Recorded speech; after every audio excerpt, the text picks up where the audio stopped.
تحية كتير كبيرة وأهلا وسهلا فيكم متابعي كمشة أخبار فنية مع تغريد. اليوم حلقة جدا خاصة برحيل الياس الرحباني، وإن شاء الله أنه أقدر أعطيه حقه. وداعا الموسيقار الياس الرحباني أيها العملاق المتخذ بأصول الغنية اللبنانية العريق، رحل ثالث الأخوين رحباني العملاق العمالقة. اليوم أنا رح بحكي بالبداية عن علاقتي مع الياس الرحباني، بما أنه شغلي بالإذاعة أعطاني أني أتواصل مع العملاق الياس الرحباني. في 3 أشياء أنا حابة أذكرهم. بالبداية بدي أحكي عن إنسانيته، تسامحه، محبته. يعني ولا مرة رفض لي طلب، بكل مرة أنا طلبت منه يكون ضيفي تيحكي عن أي شيء معين.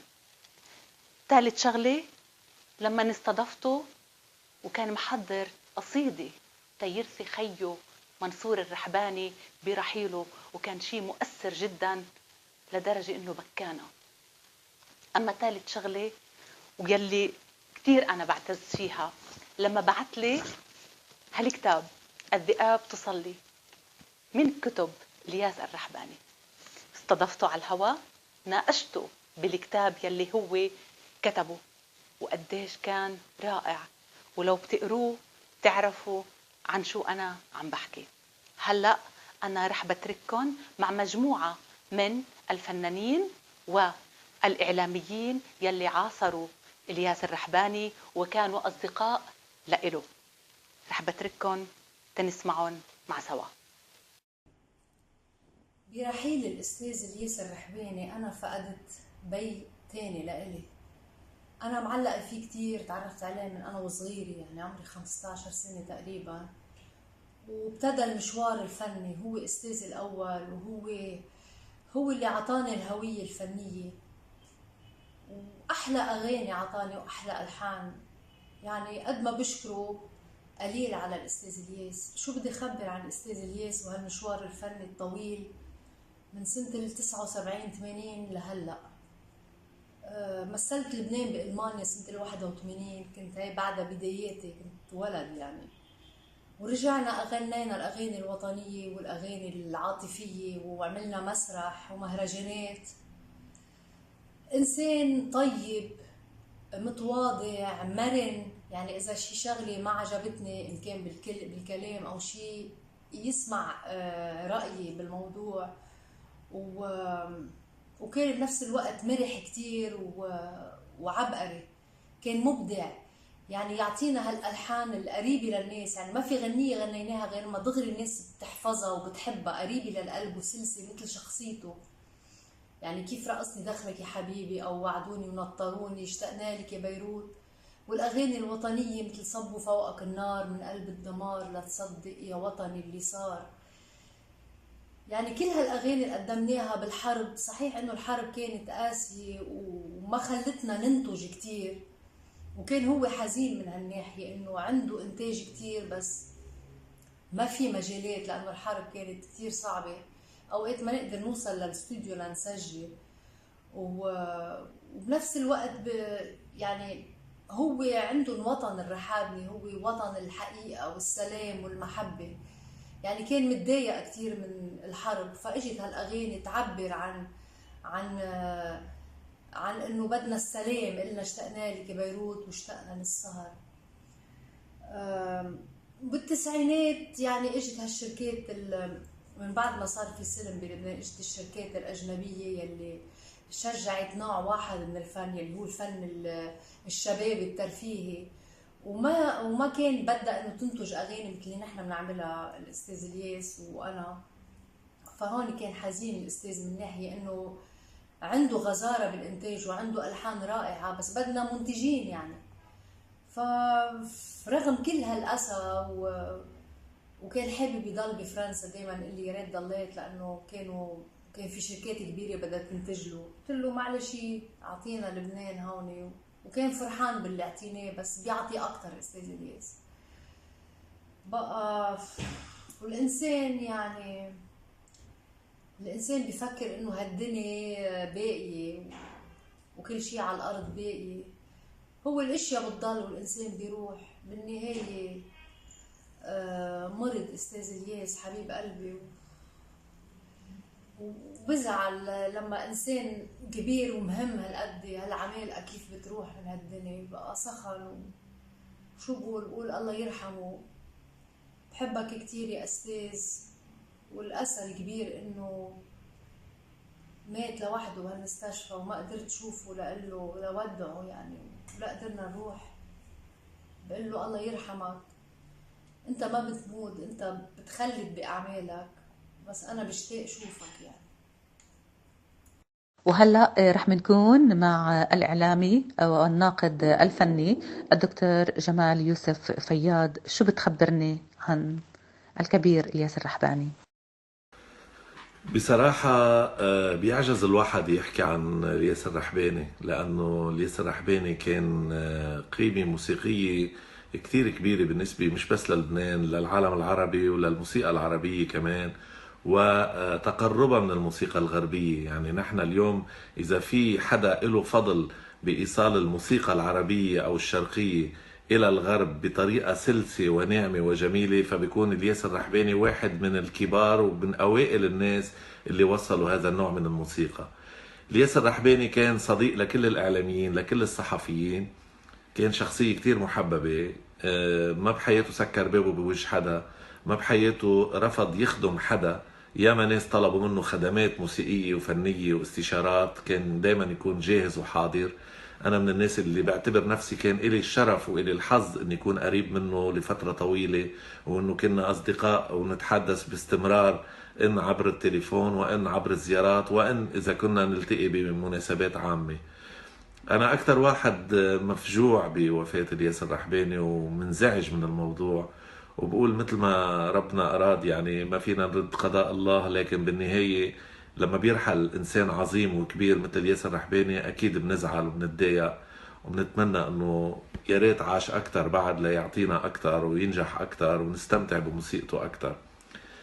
الياسر الرحباني الروعة فيه كان أنه قدر يكون متفرد لوحده، مش بس يكون ثالث الأخوين رحباني، لا، كان هو الياسر الرحباني الأول، سواء بكل ما ألفه وما كتبه والمسرحيات اللي عملها. وبدي ركز على شغلة يمكن كتار ناس ما بينتبهوا لها، قد ايه قدم أرشيف غنائي حلو ومهضوم لأطفالنا. الأغنية الأطفال عند الياسر الرحباني كانت كتير مهمة، من كلهم عندهم سيارات، عمي أبو مسعود، إلى باقي اللائحة من الأغاني. وأيضا كمان الياسر الرحباني بالأغنية النقدية الساخرة، بدءا من آخ يا بلدنا، شحادين يا بلدنا بالسبعينات على أيام شوشو الله يرحمه، لحد اليوم كان دايما عنده أغنية طريفة وقريبة للقلب. ولما قرر يعطي الفنانة فريال كريم اللي كانت الله يرحمها مشهورة بظرفها وبلطفها وبخفة دمها، عطاها أغنية أورلي، مطار أورلي، هيك تعرفنا بمطار أورلي، حولها من فنانة كوميدية إلى فنانة عندها كمان الحس الرومانسي بالغناء. حتى هي فريال كريم قدمت هذا العمل. أنا من الناس اللي خسروه مثل ما أسرته خسرته، مثل ما لبنان خسره، مثل ما الموسيقى كلها خسرته. العزاء بأنه موسيقته رح تضل ببالنا ونضل نستمتع بسماعها، والله يرحمه. شو بدي أقدر أقول غير هيك؟ أنا جمال فياض من بيروت. غسان سالم الفنان اللبناني مشوار طويل مع العملاق الياس الرحباني. خبرني ليش الرحابنة قرروا انه ما يطلوا على الإعلام بعد رحيل الصامت لإلياس الرحباني؟ اخدين قرار جاد وغسان ومرته مدام نينا انه ما يحكوا ولا كلمة اعلامية. بفهمون وبقدرون، واذا بدك انا صرت الناطق باسمهم، لانه هن ابدا مش عم بيعطوا ولا حديث لولا تلفزيون لولا سايت لولا اذاعة. عم بخبرك الحقيقة يعني. كان إلي الفخر والشرف انه باخر 6 سنين من حياة الكبير الياس الرحباني كون انا حده وعم بشتغل معه. فتح لي ارشيفه كله، طبعا من وراء ثقته فيي وايمانه بموهبتي، وقدم لي بحوالي 50 اغنية ب3 ألبومات. الاول والثاني اطلقوا بحياته وعلى حضوره، والثالث ما كان إلي حظ اني اعمل اطلاقه على حياة الأستاذ الياس. بضم مجموعة كبيرة من ألحانه يلي كانت على مسلسلات أو على أفلام سينما أو موسيقى مستقلة تحولت لأغنيات. أغنيات بأصوات معروفة جدا من كبار المطربين أعيد تجديدها وغنيتها، طبعا بالتعاون الأساسي مع ابنه الفنان الكبير جاد الرحباني، وأغاني جديدة انعملت انكتبت وتلحنت وتوزعت مؤخرا. أنا ما كنت عم بشتغل مع الفنان الياس الرحباني ومع الفنان جاد الرحباني، أنا كنت عم بشتغل مع بيي ومع خيي. هالقد حضنوني، هالقد وثقوا فيي، هالقد حبوني مثل ما أنا حبيتهم وحضنتهم وثقت فيهم. وكان تعاون رائع، تعاون عائلي، تعاون خي مع أهله. كان في محبة كتير، كان في تعاون من كل النواحي.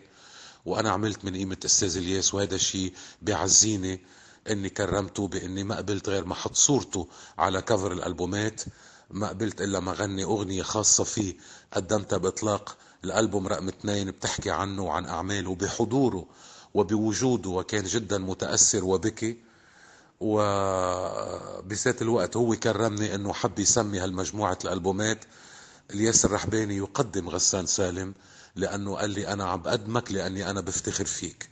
قلت له انا اللي بفتخر فيك، وانا الي الشرف كون واقف حدك، وانا الي الفخر اني كون عم بشتغل معك. انت تاريخ، انت عبقري، انت عابر للزمن بموسيقتك وعابر للجغرافيا، منك محدود بأي فترة زمنية. أعمالك ما لها عمر وما بتشيخ وما عندها تاريخ انتهاء صلاحية، وأعمالك عابرة للقارات، ما لها ارتباط حصري بمنطقة أو بجغرافيا معينة.